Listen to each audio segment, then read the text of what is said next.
Hi there, I'm Mary Susie from Bead Me a Story, and today we're going to be doing some bead stringing. We are going to be using pearls and some black spacers and bead caps, as well as, actually, these are plastic tri-beads. And when you wear this, nobody's going to know that it's plastic. It's a really attractive necklace.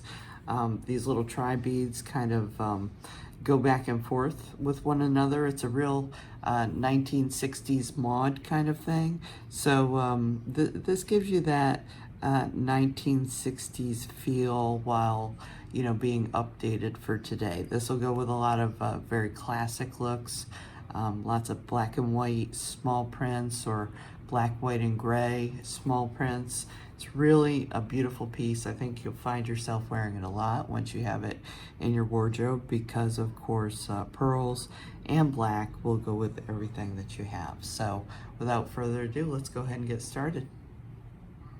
So stringing is the most fundamental type of beading that there is. And today I'm going to be using some bead-alon bead wire, and I'm using it in gold because we have all these little gold contrasts throughout our piece. And you'll notice I'm using a bead tray, and these type of beads can't sit perfectly. They're not all round beads like my pearls. So I just basically used this to use the bead board to lay out how many I needed for each section. So these are all pre-counted so that I don't make any mistakes as I go along the way. Also, I want to show you, I have a poor man's wire holder. These little clothespins you can find at the dollar store, your craft stores. They're very inexpensive. And I'm going to be working from the middle on this piece, so I'm going to be going back and forth a lot. I didn't want to use a fancy wire holder. So let's go ahead and get started. The first beads I'm putting on, these are just plastic tri-beads. But believe it or not, once you're wearing this, it's not going to be apparent that these are plastic. This particular necklace I've worn a lot, and I've gotten a lot of compliments on it. But what's neat about these beads is they give you texture, because if you can see here how they kind of stack on top of each other and they alternate. So there's three sides to these beads and they kind of click into place. Okay, so they give you wonderful texture as you go. And I'm just going to show you a part of this real quickly. We're just putting our beads on, and we're going to have 15 tri-beads in each section.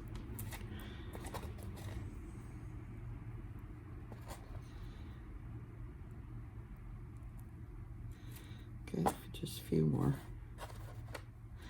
This works up really fast. Bead stringing, it has a lot to do with the layout, and then you know, putting the piece together is actually pretty quick.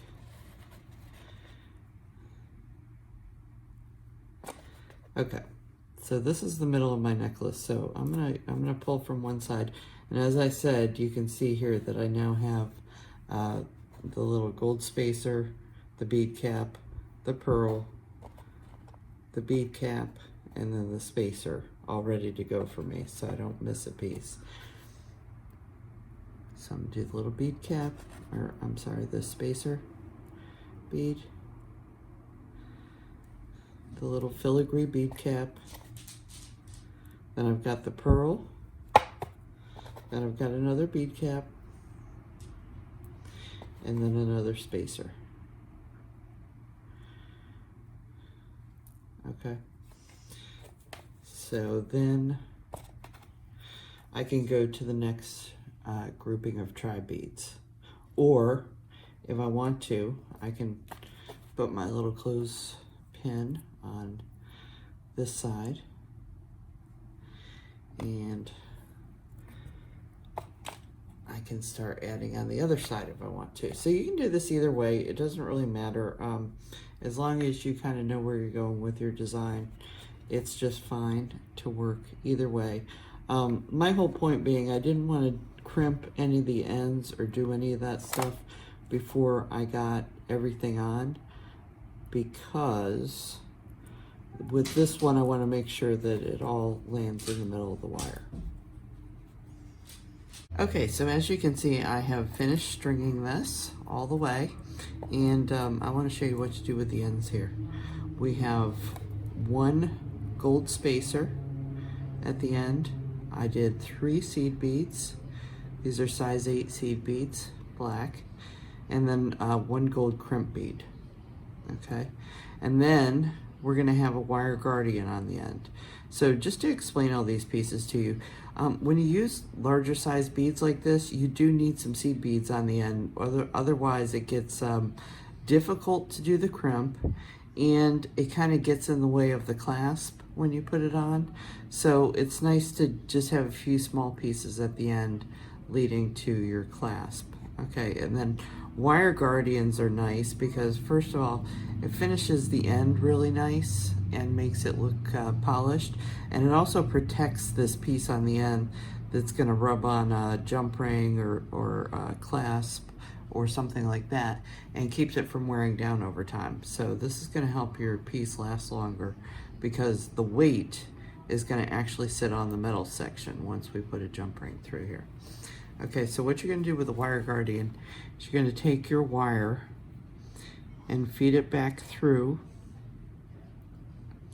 the wire guardian, back the other way, and then we want to feed the wire back through, at the very least, the crimp bead, but I actually like to feed it through the seed beads as well. I don't mind having a little extra at the end, just in case your crimp fails.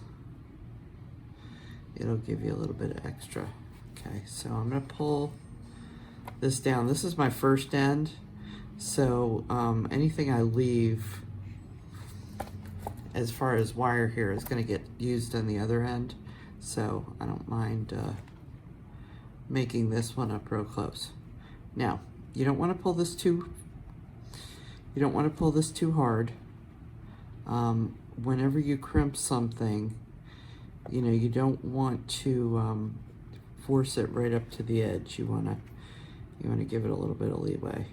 But what I do want this to do is sit in my wire guardian very well. I don't want to see the wire popping up out of this section. Okay, so now I'm going to bring in my crimp shears. Now, as you can see, I'm making sure that these wires are not crossed, especially here. You can see that I've got 2 distinct wires, and we're going to need that when we go to crimp it. Okay, so I'm going to bring in my crimping shears, and I'm coming up here first. What this is going to do, this is going to put a little indentation between the 2 wires. I'm going to let you see that up close. Okay, so I'm going to first place my crimp in here, and you can see that this little point is going to push down in between the 2 wires. Okay.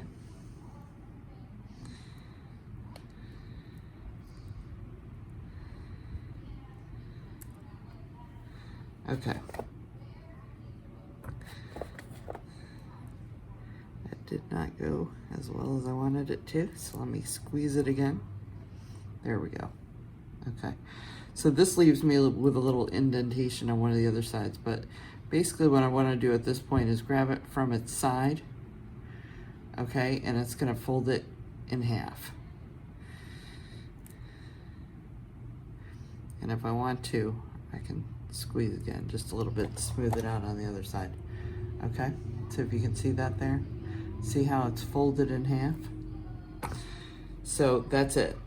And before I, because I have the luxury of doing this on the first side, before I go ahead and do the other side, I'm gonna clip off the remaining part of the wire. And because I'm doing this, I've got all this room, I can really get in there and get that close up. Okay. So now I can let all my beads drop all the way down. Okay, and then see I have all this extra wire to work with on the other end. go ahead and put my spacer bead.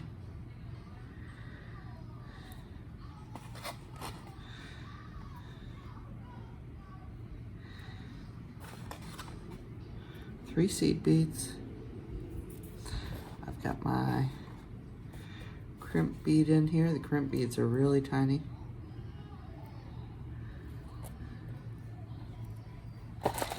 And oh, here's my wire guardian. My wire guardian. Okay, so again, we're going to pass through one side of the wire guardian. We're going to pass through the other side. And then we're going to pass through the crimp bead and the three seed beads. You don't have to pass through the three seed beads. If you're real confident with your crimping, you know, go ahead and cut it off at the end by the crimp. I just prefer to do that. I feel like it gives it a little bit of extra protection.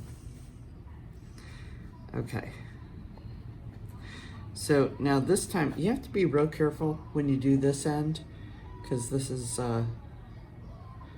you want to make sure all your beads are real tight. So a couple times I'm gonna lift it up, pull everything down, make sure all those tri-beads are stacked together. Okay, and then see how I'm kind of holding it at the tri-beads, and I'm gonna pull this down. I don't want to have room left. Okay, so and you can see this is fairly tight, but it's not right up against it. And then we're going to come back in with our crimp pliers.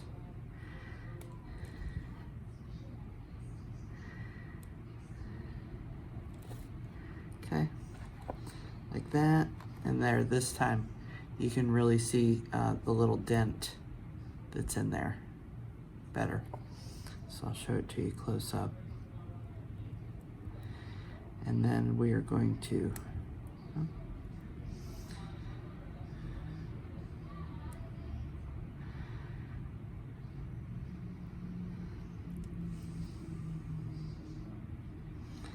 squeeze that in half. Okay, so make sure before you finish, give a tug to both your ends. Make sure everything feels really secure. Okay, because this has to hold quite a little bit of weight. You've got a lot of weight being held by that little crimp bead. And then I'm going to take this and pull it back just the way you saw me do before, and come in with my little itty bitty teeny tiny wire cutters and just cut this end of the strand. Make sure not to cut your working wire. Okay, so now we have both ends all set on our chain, and now we're just going to put our ends on. So now we're ready to finish the ends of this necklace, and what we're going to do is take a jump ring. Okay, so here's the opening of the jump ring.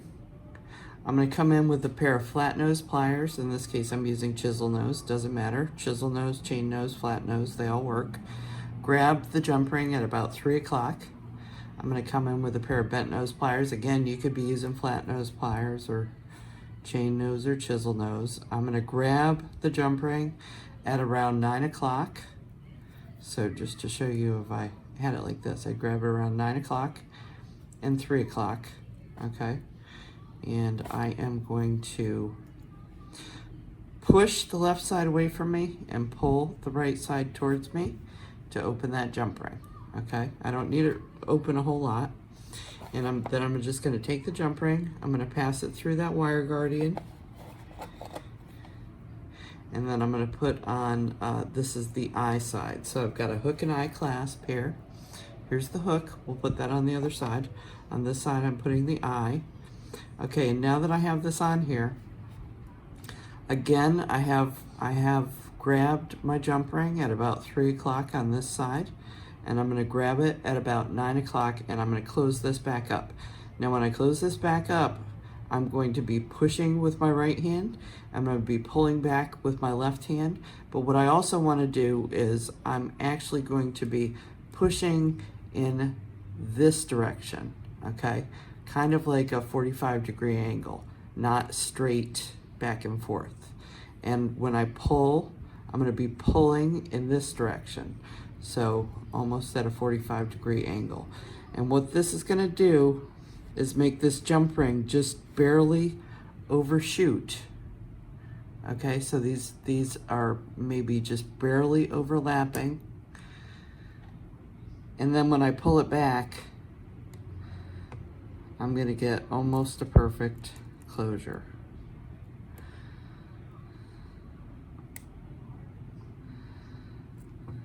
Okay, see that? So see how you can barely see where those connect back up again. We want real nice closures on these. Okay, so a good way to do that is with really good jump ring skills. Okay, now let's do our other side. Okay, so again, grab at 3 o'clock, grab at 9 o'clock, pull with the right, push with the left. Okay, pass this through the other wire guardian, and then pass it through the hook. Okay, now we're going to close this back again. Again, I'm pushing with my right, pulling with my left, but I'm also pushing forward and to the left, and I'm pulling back and to the right slightly, so that these are going to overlap. Okay, see how that just barely overlaps? So then that way you can hear the click. When I pull it back, everything lines up exactly perfect. Okay, so that is a finished necklace. Here's what our finished piece looks like. It's absolutely beautiful. Goes with so many things. This is just kind of a, you know, even though it's plastic and pearls, and a little bit of metal in there, this is a really conservative kind of piece. I think you'll find it goes with a lot of your black and white outfits and, you know, little black dresses that you have, or you know, gray and black patterns that, you know, that are very small patterns and things like that. So I think you'll find that this gets worn a lot. I like to wear this with a whole series of polka dot bracelets that I have, and with all my black and white, real funky charm bracelets and things like that. It's a beautiful piece, and I think if you have it in your wardrobe, you're gonna find that you wear it a ton. So thanks so much for being with me today. Please be sure to like this video, and please be sure to subscribe to BMAS Publishing, and we'll have lots more free videos to come. Thanks so much.